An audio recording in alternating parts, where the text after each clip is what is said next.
ng tatay ko ang pagkababae ko. Siya. May secret affair kami ng office mate ko. Hindi ko matigilan kasi sobrang galing niya sa... Rocky's Secret Files. Secret Files. It's the kind of bleep you never knew existed. Kunwari inosente, pero boy naman pala. Rocky's Secret Files. Secret Files.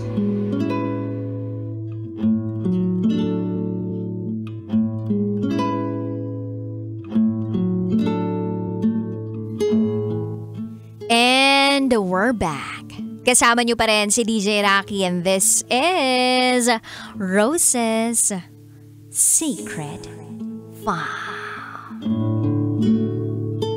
Si Rose na maraming pinagdaanan sa pakikipagrelasyon dahil sa kanyang mga ex na niloko siya, pero natagpuan naman niya sa buhay ang taong magmamahal sa kanya ng tapat at totoo. Yung napasabi siya dati na, ay, hindi na ako iiyak, hindi na ako magseseryoso sa lalaki.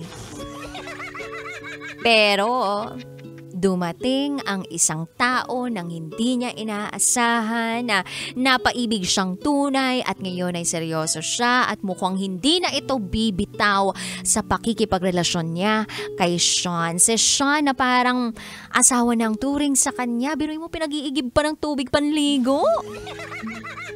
Ibang klase, nagdadala ng pagkain. Feeling ko may karinderya itong si Sean. Ang daming pagkain hinahatid sa bahay nila palagi. Anyway, pakinggan na natin ang mga kabisyo natin nag-share ng kanilang mga thoughts, comments, suggestions, and violent reactions. Ito po ang sabi ni Igop Moto Vlog. Good evening, DJ Rocky. Message ko lang kay sender, grabe naman. Nung nasa high school ako, di uso sa akin yung jowa-jowa. Ang jowa ko noon, computer. Maglaro lang ng Dota, masaya na kami. Ngayon ang mga kabataan, walang-wala na talagang ibang kahiligan. Ang message ko lang kay sender, congratulations at nakatagpo ka ng boyfriend na hindi manloloko. I hope kayo na talaga at marami pa kayong pagdaraanan sa buhay. Bata pa naman kayo. Yun lamang po. Shoutout sa Go TNVS Alliance, The Boss, Grab Cars kay Jake at Mark na solid Independent Riders Group Kapitolyo Chapter na nakagrab on sa kakalsadahan. Maraming salamat. Igop Moto Vlog. Talaga ba? Nagka-Counter-Strike kayo? Nagdodota kayo dati lang? Actually, no, usong-uso dati yung computer shop. Tapos kapag pasok mo sa computer shop, boom! Grabe! Parang merong digma ang nagaganap. Nanununtok kaliwat kanan sa ilong mo yung amoy. Kasi may iba hindi na umuwi ng bahay nila. Tapos yung iba pagkamulat ng mga mata, diretso sa computer shop. Tapos hindi mo lang nakapagsipilyo. Diba? Nakakaloka. Anyway, those were the days. Ito naman ang sabi ni JP Babasa. Mapapasana all ka na lang talaga. Sana maging kayo talaga sa huli. Masyado pa kayong bata pero sana'y pagtibayin na kayo ng mga pagsubok na pagdaraanan nyo sa inyong buhay. At sana maging kayo na. Solid talaga magmahal ang mga taga Cavite. Proud Caviteño. Yun lamang po. Happy Wednesday. Ingat lagi. Pauwi from Tambay Love. Thank you so much JP Babasa. Tandaan mo JP. Yung first boyfriend niya na nag-cause ng first heartbreak niya, taga Cavite rin. So hindi tayo sure na lahat ng taga Cavite mapagmahal, loyal at faithful.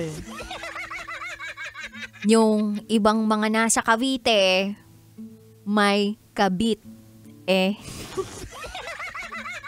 Charot with harot.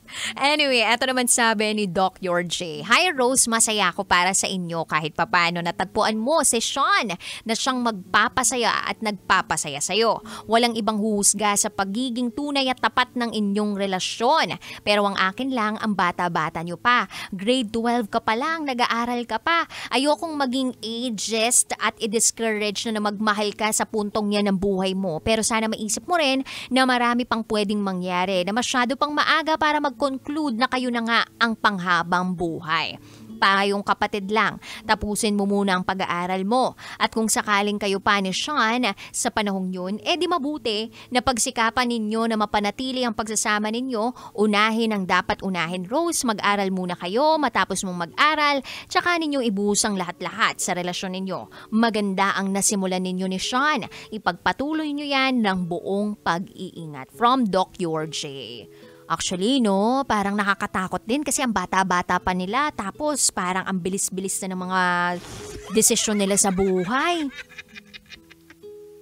Pero, know your priorities. Eto naman ang sabi ni Joanne Kalimlim. Para kay Rose, hindi ka naman aligaga na magkaroon ng boyfriend, yung tipong akala mo mawawalan ka ng lalaki sa mundo.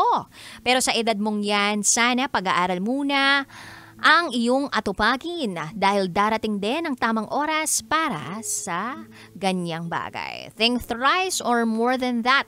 Huwag ka masyadong makampante, hindi mo pa siya asawa. Shoutout po sa Team Rocketeers from Joanne Kalimlim. Uy, hindi mo pa asawa, pwede pang maagaw. Pwede pang magsawa. Sawa? O pwedeng maagaw ng sawa. Mamili ka. Charot with harot. Eto pa sabi ni Darwin. Wala namang malas sa love. Sadyang masyado tayo nagmamadali sa paghahanap ng the one sa buhay. Hi kay Ivan Cornelio. Hi din kay CS. At ang sabi niya rito, grade 12? In fairness, buti na lang. Kahit galing ka sa dark past relationships, nakatagpo ka ng matinong lalaki. Sana magtagal kayo.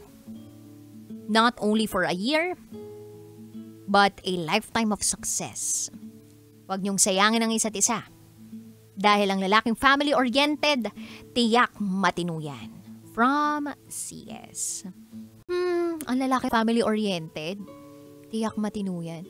Depende pa rin siguro sa tao kasi maraming lalaki na family-oriented, sa sobrang family-oriented, ang daming ginawang pamilya. Oo, siguro nakalimang pamilya yung ganon. May 5 panganay, may limang naging misis, ganon. Charot with harot. Anyway, ito pa sabi ng ating kabisyo na si Gab. Hi DJ Rocky, ang mapapayo ko lang sa ating sender ay mahalin ninyo at maging tapat kayo sa isa't isa. Siguro, ang pinakamahalaga ay mag-focus kayo sa pag-aaral ninyo at pagsumikapan ninyo ang lahat ng mga bagay. Darating ang mga punto, mapapagod kayo pero tandaan ninyo kung bakit kayo nagsimula sa umpisa. At bakit ninyo pinili ang isa't isa. Yun lamang po, DJ Rocky. Gusto ko rin sana mahanap na rin yung para sa akin. Napasana all ako. Shoutout po. Pinakamaganda ka sa aking puso't isipan. Walang halong charot with harot. Eto pa sabi ni Jason. Ako nung high school, crush lang ang meron ako. Basta congrats sa inyo. Huwag niyong kalilimutan ng pag-aaral at mga plano ninyo sa buhay. Mabuhay kayo. Anyway, maraming salamat sa lahat ng mga nag-comment. Marami pang nag-comment. Yung iba na pa sana all, yung iba na pa na-shock. Dahil lang aga-aga, diba? Grade 12. Tapos, ganun na mag-isip na parang etong lalaking to yung gusto kong makasama habang buhay. Para sa isang magulang na makarinig ng ganun mula sa anak niya na grade 12, parang kikilabutan siguro yun. Na-imagine nyo ba? Sino dito yung mga merong anak? Anong grade na yung mga anak ninyo? Oh, okay. Nai-imagine mo ba na yung anak mo yung nagsulat? Nai-imagine mo ba na seryosong-seryoso siya ngayon sa pagmamahal niya, sa boyfriend niya, sa girlfriend niya, sa taong pinipili niya habang nag-aaral siya? Grade 12 pa lang siya. Hindi pa siya tumutungtong ng college. Na-imagine mo ba, kabisyo? Yung seryosong-seryoso na siya na eto yung mapapangasawa ko, aasawahin ko to. Kinikilabutan ka ba bilang magulang? Natatakot ka ba? May pangamba ba? Alam mo, gets kita kung ganun. Hindi pa ako magulang pero magulang ako pagdating sa ibang bagay. Charot, darot! Gets kita, kabisyo. Kasi kung ako din, magiging magulang ako, parang kakabahan ako kung gano'n na mag-isip yung anak ko. Na parang sineseryoso niya na masyado at dinidibdib niya na masyado yung pakikipagrelasyon sa jowa niya at the age of 16, 17, 18, or sabihin na natin nasa grade school pa lang siya, nasa senior high. Hindi ko alam kung anong klaseng pagmamanman yung gagawin ko sa anak ko kung sakali man. Hindi ko rin sure kung anong sasabihin ko dun sa jowa niya kung sakali. But one thing is for sure. Yung pagmamahal ng isang magulang, hindi yan mawawala.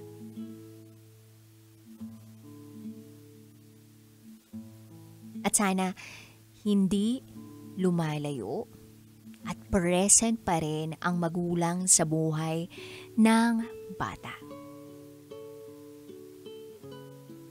Si Rose maraming mga pagsubok na pinagdaanan pagdating sa pakikipagrelasyon.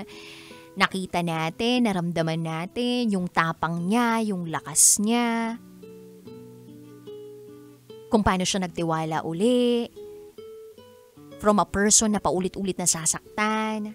Tapos ngayon, nahanap niya yung pagmamahal na tunay at buo sa katauhan ni Sean.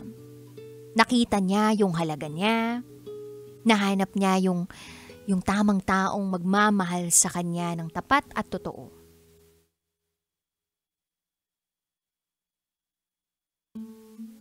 Pero pagdating sa journey ng isang tao sa mundong ito, parang nasa entry level pa lang, 'di ba? Ang isang tao pag nandun siya. Nag-iipon pa ng experiences sa buhay. Marami pang pagdadaanan ang relasyon ninyo. Maging ang ating SF sender na si Rose. Marami pang pagdadaanan. Marami pa yang iluluha. Marami pa yang ibabagsak, ilalagapak. Marami pang krisis na darating. Sana focus lang sa goal. Nakakatakot kasi yung thinking na ginagawa ng mundo yung isang tao. Although may iba naman na pagtatagumpayan yun, parang okay lang sa kanila, depende talaga yan sa preferences. Pero nakakatakot yung pakiramdam na itong kinukwento ng ating sender, parang nagiging mundo nila yung isa't isa, na paano kung sakaling dumating yung isang sitwasyon na kailangan muna nilang maghiwalay, in the sense na separate place sila, malayo sila sa isa't isa, mag-LDR sila. What if ganun yung hilingin ng pagkakataon? Well, those are worries and fears. Pero sabi nga nila, do not let fear block you from experiencing something great.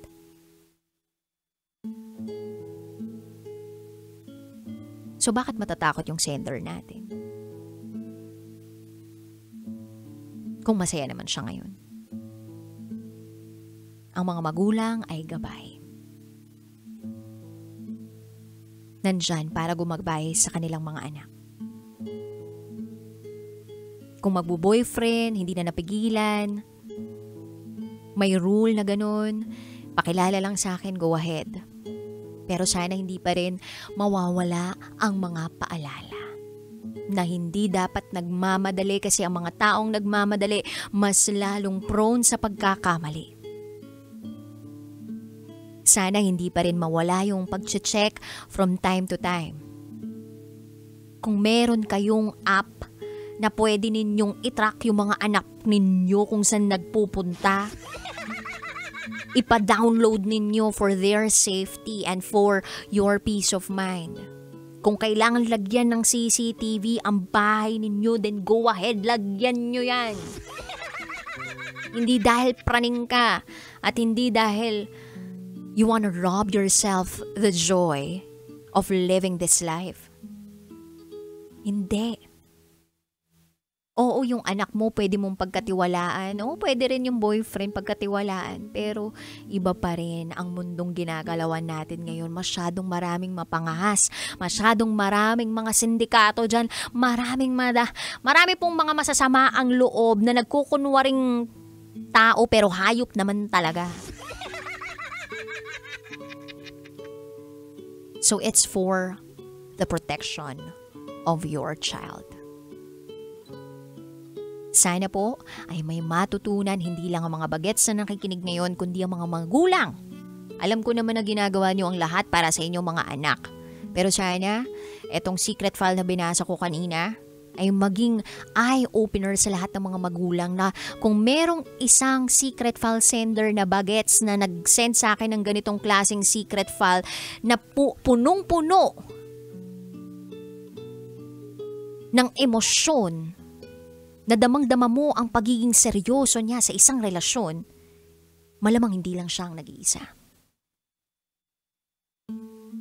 Patnubay at gabay ng mga magulang ay kailangan. Anyway, sa mga kabisyo po natin out there na gusto mag-share ng kanilang secrets, share to me, raketera@gmail.com. I gotta say, BRB as in bathroom break for top secrets. Nakapiling po ninyo ang inyong basta princess, DJ Raketera. At ikay nakatutok dito sa 90.7 Love Radio. Kailangan pa bang i-memorize yan? Basic. This is Rose's Secret File.